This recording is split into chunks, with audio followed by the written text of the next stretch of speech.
네, 시장에서 가장 핫한 이슈를 알아보는 황스타그램 시간입니다. 자, 오늘은 SG증권 또 SG증권 사태가 이렇게 해시태그로 새롭게 올라왔습니다. 이 하한가 사태에 개인 투자자들은 홀로 이렇게 순매수세를 이어가고 있는 모습인데요. 저점이란 판단에 반등에 베팅하고 있는 걸로 해석되고 있습니다. 삼천리, 다우데이터, 하림지주, 세방 등 다올투자증권을 제외한 7개 종목을 4월 25일부터 개인 투자자들은 3천억 원 넘게 사들이고 있습니다. 같은 기관과 외국인은 1,600억 원 넘게 매도세를 보여준 것과 굉장히 대조적인 모습인데요. 자, 오늘은 이 SG증권발 사태에 대해서 좀 자세하게 짚어보도록 하겠습니다. 자, 그럼 황스타그램 오늘의 주제 먼저 확인하면서 지금 바로 출발하겠습니다.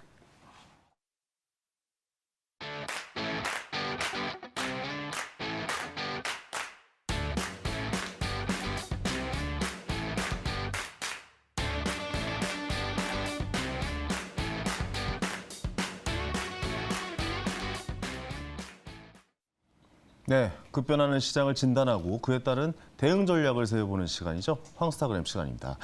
이 SG증권발 주식 폭락 사태, 이게 좀 핵심 피의자 중 한 명이 오늘 좀 검찰에 체포가 됐죠. 이 사태의 원인 또 무엇이고 또 CFD 거래는 과연 무엇인지 요 지점도 좀 어려운 것 같아서 저희가 오늘 테이바랩의 강승희 대표 모셔보고 자세하게 한번 좀 이야기 나눠보는 시간 갖도록 하겠습니다. 대표님 안녕하세요. 안녕하세요. 네, 오랜만에 뵙습니다. 네, 예. 아니 최근에 참 이렇게 힘 빠지는 소식들이 좀 계속해서 들려오고 있어요. 뭐 재작년에 아케고스 사태도 그렇고 작년 루나 사태도 있었고 이 SG 증권발 사태까지 요거 좀 전체적으로 좀 이렇게 그림을 좀 그려주셨으면 좋겠어요. 설명이 좀 필요한 부분이거든요. 네, 일단 처음에 이제 아케고스 빌황 이 사태 터졌을 때 다 나왔던 단어들이에요. 그래서 보시면은 이게 지금 이제 아케고스 빌황이 가지고 있었던 텐센트 뮤직 차트예요. 네. 그 중에 하나. 근데 대부분 이것도 이번에 뭐 8종목, 9종목 이렇게 한 번에 내렸잖아요. 네네. 마찬가지로 아케고스 때도 이분이 가지고 계셨던 주식 전부 다가 이렇게 됐어요. 네. 우리나라 여러 개가 되듯이. 그 이유는 똑같네요. 네, 똑같이. 이 상황이잖아요. 네, 그 상황이죠. 예. 그리고 이때도 문제가 됐던 거는 레버리지였다는 거랑 그때는 단어가 하나가 더 있었어요. 네. TRS, 토탈 리턴 수합이라는 단어가 하나가 있었고 네네. 얘기가 토탈 리턴 수합이랑 CFD 2개 때문에 이렇게 됐다. 이 빌황이 그걸 통해서 레버리지를 풀리 일으켰다. 네네. 완전히 일으켜서 저걸 저렇게 계속 올렸는데 증거를 못 넣어서 반대 매매 나가면서 저렇게 쭉쭉쭉 떨어지고 그러다가 이제 모건 스탠리, CS 이런 게 다 몇 조 원씩 손해를 보고 그때 이제 여기서 CS도 이제 다쳐기 시작을 해가지고 이제 올해 망했죠. 네네. 없어졌죠. 그거에 트리거된 이슈였어요. 이 부분이. 그래서 그 다음 장에 보시면은 루나가 또 있었어요. 루나 사태 있었죠. 이게 이제 22년이에요. 아까 그게 21년. 네네. 1년마다 저 차트도 아까 보신 그 텐센트 뮤직 차트랑 비슷하지 않으세요? 똑같네요. 쭉 올렸다가 일자로 빵빵빵 내리죠. 네네네. 저렇게 내려가려면 저거는 무슨 누가 작전을 하거나 이런 부분도 물론 있겠지만 기본적으로 레버리지랑 그다음에 여기서 얘기하는 반대 매매가 나와야 되는 네, 거군요. 반대 매매가 나와야 되는 거예요. 그러니까 결국은 저거는 그냥 누가 작전이라기보다는 뭐 그냥 저는 솔직히 그 전체 흐름이나 뭐 누가 뭐를 했고 이런 부분은 뉴스에 많이 나오잖아요. 네네. 그래서 오히려 약간은 그 시스템상에서 전체 금융시장에서 왜 이런 일이 일어날 수밖에 없는지를 이제 설명을 드리는다고 보시면 될 것 같아요. 보기만 해도 무섭네요. 네. 야, 이렇게 그 데드 스페럴이라고 해서 매도가 매도를 부르는 거죠. 매도가 나와서 주가가 빠지니까 반대 매매가 또 나오고 그 또 레버리지 했던 사람은 그 다음 반대 매매 또 나오고 그러면서 계속 내려가는 거죠. 끝이 네네. 없이. 예. 그래서 또 다음 장 보시면은 이번 거 한번 볼까요? 이번 거죠, 이게. 네네. 이번 거에서 이제 유지점이죠. 다우 데이터 이제 말 많잖아요. 네네. 네. 그래서 그 종목 중에 그냥 하나인 거고 다른 종목들도 다 비슷하게 생겼어요. 어차피 쭉 올리다가 내려갈 때 일자로 계속 내려가는 상황.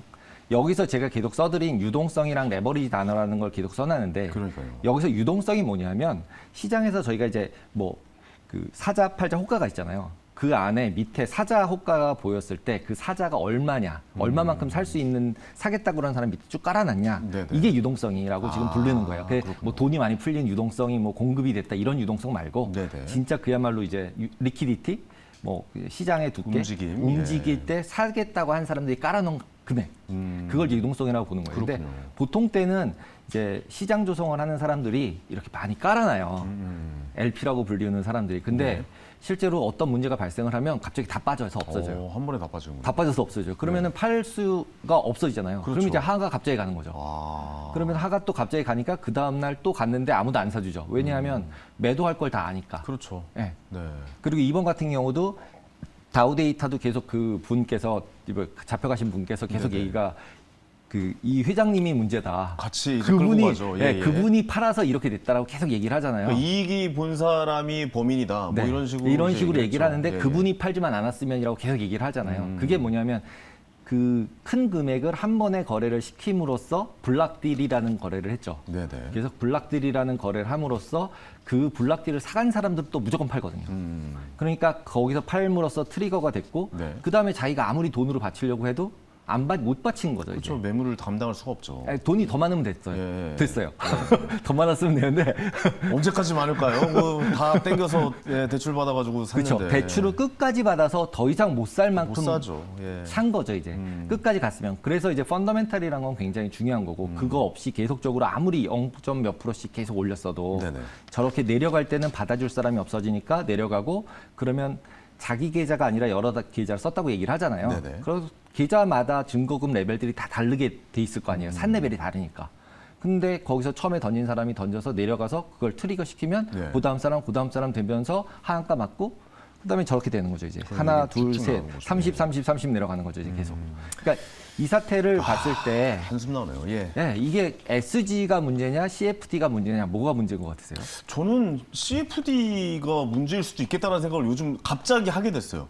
예. SG 증권은 완전 증권사니까 어떻게 보면은 예. 이 뒷장 보시면은 네네. 이제 CFD 거래가 뭔지 그 그렇죠. 전체 설명을 좀 플로우를 해주시죠. 딱 예, 보면서 예. 한번 설명을 드릴게요. 네네. CFD 거래자, 이게 이제 투자자죠. 그렇죠. 근데 이제 이거를 다 알고 하셨으면 상관이 없는데 이번에 보니까 그분께서 이제 받으셔가지고 CFD 하는지 모르고 그냥 막 당하신 분도 있고 이러신 것 같아요. 그렇겠죠. 예. 예. 근데 원래대로 가면은 이분은 레버리지를 통해서 주식을 사고 싶은 사람이에요. 네네. 예. 그리고 저 거래 증권사는 CFD라는 거를 만들어서 거기에 이제 사자 팔자 호가를 대는 사람이에요. 네네네. 근데 우리나라 증권사들은 대차나 이런 것들이 좀 자유롭지가 않고 시스템상 좀 부족한 면이 있어서 외사를 써요. 외국 회사를 쓰는 외국 거죠. 회사가 해지만 해주는 거예요. LP만, 리퀴디티 프로바이더라고 네네. 불리우는 마켓 메이커를 뒤에 고용을 해서 그 사람한테 모든 포지션을 넘기는 거예요. 그래서 우리나라 고객이 매수를 하면 저기서 매수 주문이 외국계 IB로 가고 외국계 네. IB는 주식 거래소에다가 매수 거래를 실제로 내요. 네네. 리얼로. 네. 근데 문제는 레버리지라고 말씀드렸잖아요. 여기서 내가 1을 사면 저쪽에 가서 끝에 살 때는 2.5를 사는 거죠. 그렇죠. 근데 거기서 발생하는 게 두 가지가 더 생겨요. 네. 매수할 때는 돈을 빌려줬잖아요. 1.5만큼. 네네네. 너 원래 1이 있는데 1.5는 내가 빌려줬지. 그러니까 여기에 대해서 이자를 내. 이자가 또 붙어요. 그다음에 수수료가 원래는 1만 넣었을 때 1만 수수료가 생기는데 네. 여기는 2.5가 거래가 되니까 2.5에 대한 수수료 수수료가 더 생기죠. 생기네요. 네, 수수료도 배수로 늘어나죠. 같이. 네네. 그러니까 당연히 증권사 입장에서는 수익이 좋은 상품이죠. 그러네. 근데 이런 투자는 잘못하면 진짜 손해가 어마무지하게 나겠네요. 근데 어떻게 보면 이게 네. 별로 저는 다르지 않다고 생각해요. 왜냐하면 네. 신용거래도 똑같이 2.5배로 하잖아요. 그렇긴 하죠. 그다음에 주식담보대출도 똑같이 해요. 네네네. 그리고 증권사에서 이 비율을 정할 때 CFD 이런 것들을 거의 비슷하게 다 맞춰놨어요. 그러면 결국은 똑같은 신용거래일 뿐인 거예요. 그러네요. 레버리지 그냥 신용거래예요. 근데 그거를 갖다가 이제 문제가 되는 부분들은 그런 거죠. 이제 신용거래는 신용거래가 됐고 신용거래가 얼마 쌓였다 이런 게 어디 계속 기록이 나오잖아요. 네네. 뭐 이틀 뒤긴 하지만. 근데 CFD는 아무 데도 안 나와요. 거기다가 사면은 아까 저기서 LP가 시장 조성자가 외국인이니까 네네. 외국인 매수로 계속 뜨는 거죠. 외국인이 파는 걸로 이렇게 뜨고 외국인이 사는 걸로 뜨고 거기서 네. 이제 저 시장 조성을 해주는 사람이 이제 CS 속젠 SG였던 거죠. 네네네. 네. 아니 저는 그래서 그날 기억나요. 그러니까 갑자기 8개 종목이 하한가 네, 하한가 맞았잖아요. 했죠. 그날 네, 네. 처음 이제 우리가 봤을 때 다들 놀랐잖아요. 이거 뭐지 아무도 몰랐던 거잖아요. 그러니까 그 다음 날 이제 SG증권발 거기서 갑자기 매도를 던졌다 막 이런 막. 만들었는데 근데 왜 던졌지? 뭐지? 누가 있는 거지?라고 계속 의심이 되고 그러니까 그걸 알아챌 수가 없는 겁니까 바로바로? 그러니까 일반 투자를 하시는 분들은 일반 투자를 하시는 네. 분들은 일단은 알아차리기 굉장히 어렵죠. 그러니까 너무 어려워요. 네, 예. 어렵죠. 당할 수밖에 없는 그러니까 그런 구조다? 당한다는 표현보다는 저는 이분이 처음에 계획을 너무 잘 세우셨잖아요. 네네네. 이렇게 들어보면 그림을 잘 그려놨죠. 그림을 잘 그리셨잖아요. 예. 그러니까 그림을 그려놓은 거에 어떻게 보면 이제 시스템 트레이딩 하는 사람들, 네네. 펀드 트레이딩 하는 사람들도 따라서 이게 차트 보고 따라가는 것들을 맞아요. 갔을 때는 산 사람들도 있거든요. 제가 네네. 봤을 땐 그분들이 가장 큰 피해자인 것 같아요. 그냥 원래 여기 들어가셔서 막 2배씩 벌고 3배씩 버셨던 분들이 있잖아요. 이미. 네네네. 그런 분들이 다시 잃었다라고 하는 건 저는 그분들은 피해자라고 보기엔 좀 저도 어렵지 않나라고 생각이 드는데 그렇죠. 아니 왜냐면 그분들은 그때는 돈 벌 땐 조용하고 있다가 나 돈 잃었다고 해서 아 피해자입니다라고 얘기하는 거 사실 그쵸. 그건 어불성설이잖아요. 앞뒤가 네. 맞지 않는 근데 얘기니까. 그냥 차트가 좋아서 산 사람들도 그렇죠. 있고. 일반 네. 개인 투자자분들이 차트가 계속 우상향하네. 좋은 주식이다. 알고 봤더니 뭐 예를 들어 뭐 자원주다, 아까, 뭐. 다우데이터도 있었지만 네. 무슨 삼천리 이론에서는 사실 천연가스 관련된 회사고 네, 이렇다 보니까 맞습니다. 그러면 천연가스 뭐 러시아 쪽에서 뭐 이런 일도 있고 계속 쭉 그렇죠. 가겠구나 뭐 이런 마음으로 들어왔던 그 들어왔죠. 개미 투자자분들 저는 개미 투자자라는 말 별로 좋아하진 않지만 일반 투자자분들은 너무 화가 나지 않았을까라는 화가 생각이 났을 들어요. 것 같아요. 예, 예. 근데 이제 이런 부분들을 그래서 저희가 미리 알려면 어떻게 생각하면은 레버리지가 얼마나 걸려 있는지는 신용 잔고나 이런 것들을 좀 나오잖아요. 네네네. 그래서 그런 부분도 체크를 해야 되고 그다음에 두 번째는 앞에서도 계속 말씀을 드렸지만 유동성 부분. 매수할 때 밑에 깔려 있는 금액이 얼마나 깔려 있는지. 거래가 잘 안 되는 종목들은 분명히 그만큼의 리스크가 있어요. 네. 왜냐하면 누군가가 이게 조정하기가 쉬워요. 그렇군요. 네, 그래서 그 두 가지를 굉장히 주의하셔야 된다. 네네네. 그리고 이걸 제가 만들면서 이제 생각을 해보면 만약에 그 한 2년 전에 삼천리 저렇게 뜨기 직전인데 좀 네네네. 올랐어요. 그때 네네네. 누가 와서 야 이거 좋 테니까 사볼래? 라고 얘기를 했다면 저는 샀을 것 같아요. 그죠? 네, 네, 저 샀을 것 같아요. 저도 왜냐면 샀을 것 같아요. 좋으니까 흐름이. 네, 예. 흐름도 좋고 그 다음에 누가 투자했고 네네네. 내가 친한 누구로 해서 그렇죠. 회장님은 다 했어. 네. 너도 살래? 그러면은 안 샀을 것 같지 않거든요. 저도 혹하죠. 혹할 것 그건 같아요. 뭐 어쩔 수가 없. 그리고- 연예인 누가 들어와 있고, 네. 누가 지금 이렇게 들어와 있고, 뭐 이런 상태다. 네. 아니 저는 솔직하게 말씀드리는 겁니다. 네. 그러니까 그렇게 작전을 하려면은 그렇게 다 당할 수 있다라고 좀 있어요. 말씀드리는 맞습니다. 거예요. 맞습니다. 예, 예. 그래서 그럴 때 딱 체크해야 되는 포인트들은 어떻게 생각하면은 가장 기본적인 그 유동성이라는 부분. 그 다음에 어떤 분이 뭐 이걸 이렇게 우리가 잘 알고 있어, 잘 하고 있어라고 네네네. 얘기하는 게 네. 실질적으로 훨씬 더 위험한 일이라는 거죠. 네. 아니 그러면은 이거를 미리 뭐 알아채거나 네. 이거를 그래도 개인 투자자분들이 이런 상황들을 방어할 수 있는 이런 방법들이나 이런 것도 있습니까? 저는 방어라는 차원보다는 네. 우리 스스로가 약간 탐욕을 절제해야 된다.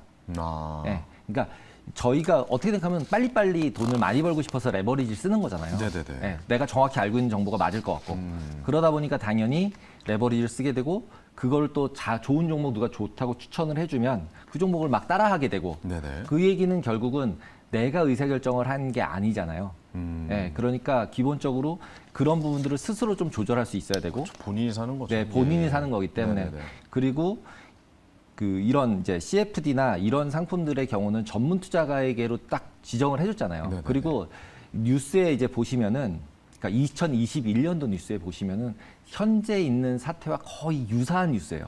그 속젠 SG 그 CFD 사태라는 이름 대신에 빌황의 아케고스 사태를 딱 넣으면은 비슷하네요. 하나도 차이가 없어요. 그리고 뉴스들도 비슷해요. 그리고 네네. 그 당시에 이미 감독원에서는 원래 그 당시엔 10배였어요. 우리나라 CFD가 10배까지 해주는 거였는데 네. 아케고스 터지는 거 보고 그거 보고 좀 낮췄군요. 그거 보고 2.5로 바로 낮췄어요. 그렇군요. 그다음에 전문 투자자 요건도 더 체크하라 그러고 그다음에 네네. 니네 이거 조금만 세일즈를 해라. 그러면서 이렇게 그때 여기 줄친 거 보시 10배 레버리지라고 써있어요. 특징 10배 레버리지 공매도가 그때 아닌. 그대로 내비뒀으면 더 큰 일이 더 큰 일이 벌어졌겠네요. 벌어질 수 있었겠죠. 네네. 10배로 했으면은 뭐 그러네요. 이건 뭐 이게 2021년도 뉴스예요. 네, 5% 공시 의무도 없네요. 네, 오프도 금융위수 OTC 거래라니까. 근데 사간 사람이 있죠. 그러네요. 속젠이 사갔다가 SG가 사갔거나 아니면 네네. 다른 이제 LP가 하는 마켓 메이커들이 사갔으면 그들이 공시를 해야 되는데 그들은 샀다가 또 누군가에게 다 팔아요 또. 그렇기 때문에 공시를 안 하고 있겠었겠죠. 네네네. 네. 그래서 지금 어떻게 보면 계속 말씀드리지만 CFD가 문제가 아니라 우리가 신용을 쓰고 레버리지를 쓰고 있다는 게 문제고 그러네요. 그걸로 유동성이 없는 거에 투자하는 거는 굉장히 위험하다. 진짜 내가 레버리지를 안 쓰고 장기 투자를 한다. 네네. 진짜 저평가된 걸 사서 이럴 때는 레버리지 안 쓴다면 모르겠어요. 왜냐하면 반대 매매라는 게 없잖아요. 네네. 근데 유동성이 굉장히 적은 주식들을 레버리지를 누군가가 쓴다라고 하면 일단 색안경을 끼고 볼 수밖에 그러네요. 예. 없다라고 보이는 거죠. 아니 그러면은 우리가 뭐 객관적으로 생각해 볼 때 레버리지가 주식 총량의 한 뭐 9%, 10%에 도달해 있는 주식은 네. 아예 좀 손을 안 대는 게 좋은 게 오히려 방법일까요? 오히려 저는 예. 근데 이제 대부분 지금 네. 이제 두 종류는 아닌 것 같아요. 네네. 같이 투자를 하시는 분들이랑 게임으로서 돈을 벌 수 있다고 생각하시는 분들. 그래서 이제 네네. 주도주를 찾고 변동성이 큰 주식을 그냥 찾아서 그 주식을 매매를 하시잖아요. 단기 트레이딩 하시는 네, 분 완전 단기 말씀하시는 거죠? 트레이딩. 예. 왜냐하면 지금도 보시면은 미국 주식도 그 단타 트레이딩을 하시는 분들이 굉장히 많아요. 그렇죠. 퍼스트 리퍼블릭이 망할 거를 알지만 그날도 매매를 하세요.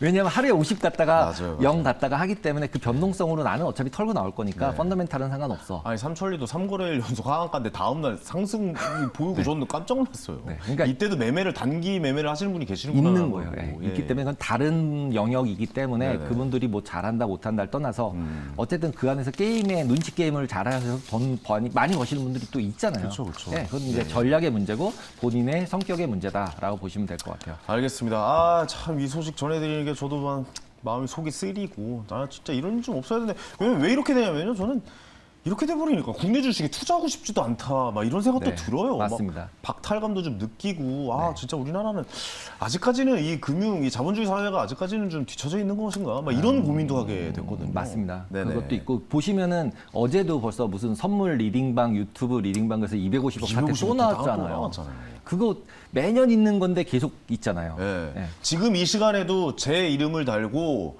제 이름을 달 사칭방. 리딩방이 있어요. 그죠. 제 이름을 사칭한 진짜 너무 웃기지 않습니까? 네, 맞습니다. 근데 이런 일들을 안 당하는 법에 대해서 간단하게 좀 설명 좀 부탁드릴게요. 시간이 저희가 좀 별로 없네요. 네. 예.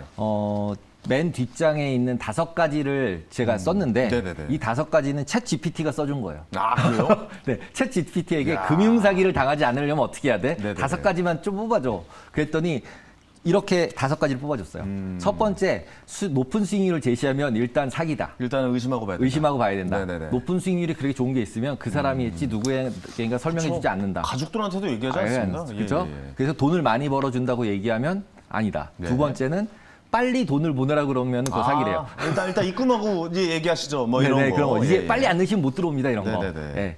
세 번째, 나만 아는 정보가 있는데 그걸로 그냥 뭐 이렇게 얘기를 계속 하는 분들. 너 빼고 다 아는 정보다. 그렇죠. 그거는. 예, 그거죠. 예. 그다음에 이번에 이기에 놓치면 넣는다. 이기에 놓치면 이제 못한다. 야, 챗GPT 대단하네. 대단하죠. 예. 그래서 누가 투자했다면 이제 큰 게 놓친다고 강요하는 그러네요. 경우, 투자 예. 강요예요. 예. 그다음에 맨 마지막은 비인가 금융사. 인증이 안 돼. 왜냐하면 물론 인증된 금융기관도 문제를 일으키죠. 네네. 라임 때도 그랬고. 네네. 근데 그거는 100개면 그중에 한두 개인데 비인가된 금융사들은 관리를 받지 않잖아요. 네네. 관리를 받지 않기 때문에 더욱더 문제가 생길 가능성이 아주 높다. 알겠습니다. 네, 자, 그렇게 보시면 마지막에 될것 또 같습니다. 주의 사항까지 일러줘서 다시 한번 감사의 말씀드리겠고, 자, 이런 일을 없어졌으면 좋겠다는 얘기 마지막으로 좀 드리면서 대표님과 인사 나누겠습니다. 감사합니다. 감사합니다. 네. 아이고, 시간이 좀 아쉽네요. 계속해서 좀 이야기 나누고 싶었는데, 자, 오늘은 여기서 마치도록 하겠고요. 여기 오늘 당첨자 나가고 있을 겁니다. 졸탄의 졸탄쇼 콘서트 티켓 제가 선물로 보내드리도록 하겠습니다. 저는 내일 저녁 7시에도 생방으로 찾아뵙겠습니다. 지금까지 황현이었습니다. 감사합니다.